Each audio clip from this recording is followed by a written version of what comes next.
iMANiAC 6.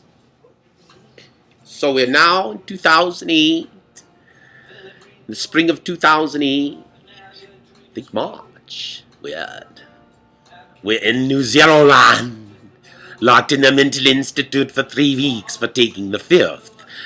Anyway, after 3 weeks, we finally get our trial. And, well, there was a doctor that was put in charge, but anyway, he was trying us, and so we got a trial in front of the judge.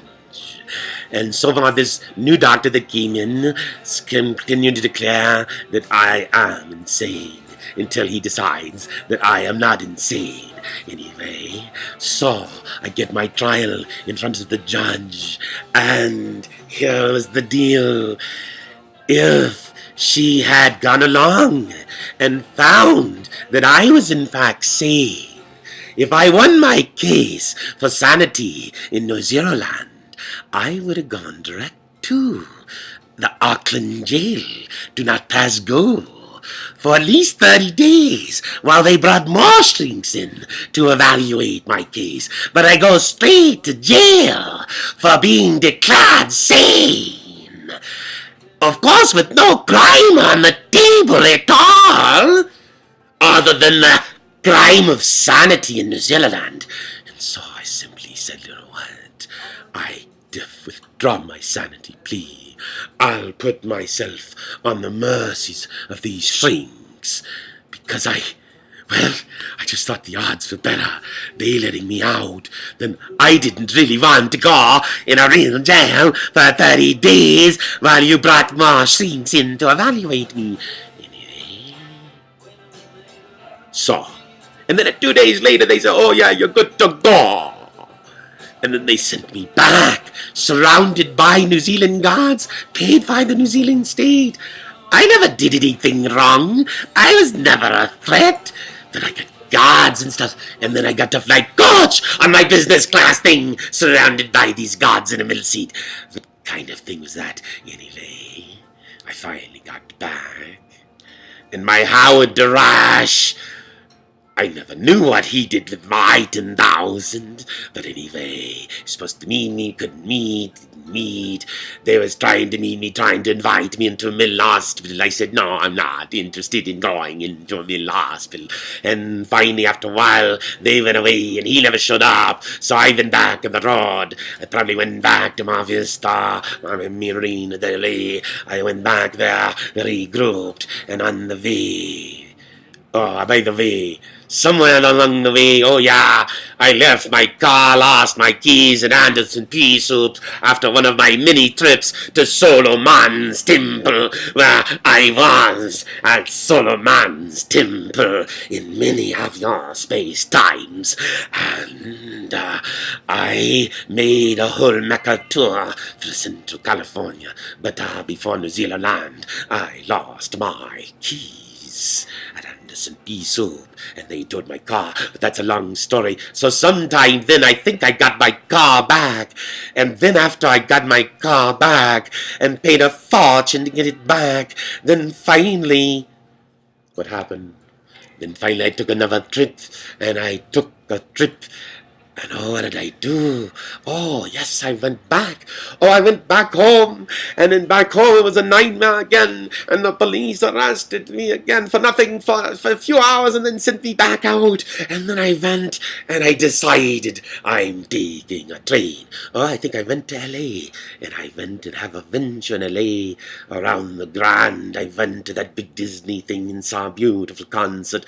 Oh, it was a great concert of, you know, classical stuff, but it was a unique kind of concert because it was short and sweet. And I went there, and then I took the train north. I thought I was buying a train to Seattle. Actually, I thought I was buying a train to Victoria, but I didn't get a train to Seattle, and then I bought to Victoria. No, I got a train to Klamath Falls. I paid for a cold train cab and everything, and then in Klamath Falls, they switched me to a freaking bus, and I didn't want to go on a bus. And then I went crazy, and I bought a very expensive cab, and it was thousands of dollars for a cab, and it got me up through into Astoria, and then I went up through Port Angeles, and then I tried to go to Canada, and I went across the Black Ball Express, and then I got to Canada. They gave my passport, and they asked me questions, and then they says, guess what? You have a felony on your record, that contingent felony where goods for a year, then it goes to a misdemeanor. He says, you can't even apply to come into Canada for 5 years. They're not letting you on to Canada. You're blackballed. I already bought my Black Ball Express jacket. I got blackballed, and they sent me free right on the ferry home.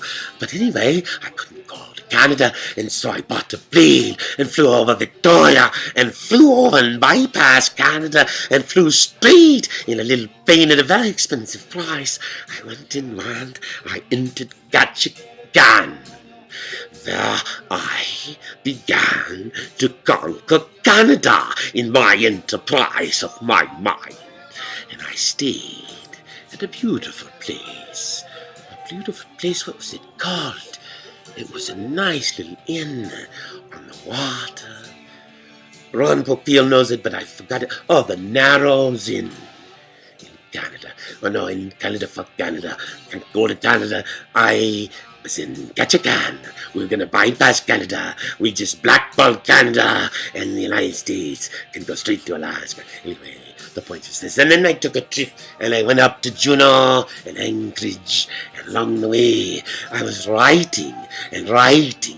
At the Narrows Inn, I started writing and writing the history of me. A history I once wrote, but was stolen from me in 2007. So I wrote my story again, and I kept writing. And from Anchorage, I took a train, and I got the train. I don't know what the place was called. Maybe it was Tongass. It was somewhere in the middle between Anchorage and Fairbanks. And I stayed at least a week or more in a little motel room. And I was writing and writing, and the mountains were around me, and Alaska was around me, but I was enjoying the Alaska of your mind.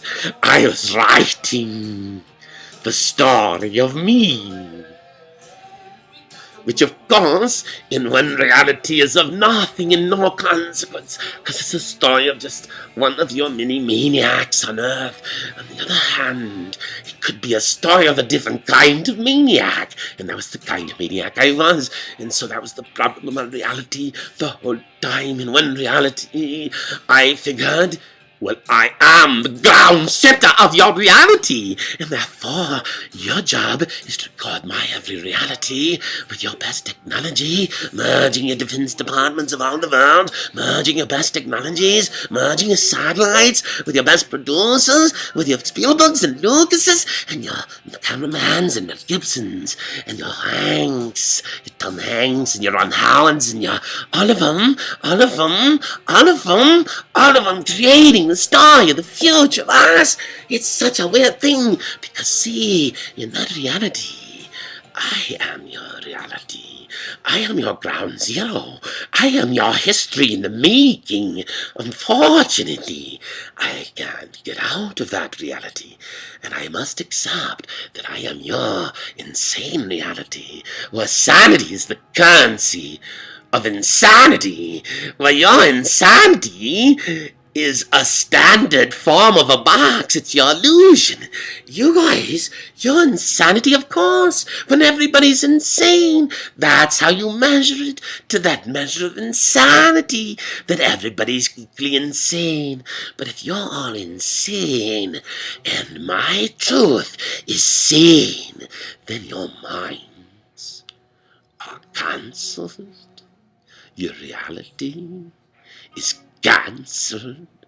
My reality is your new reality.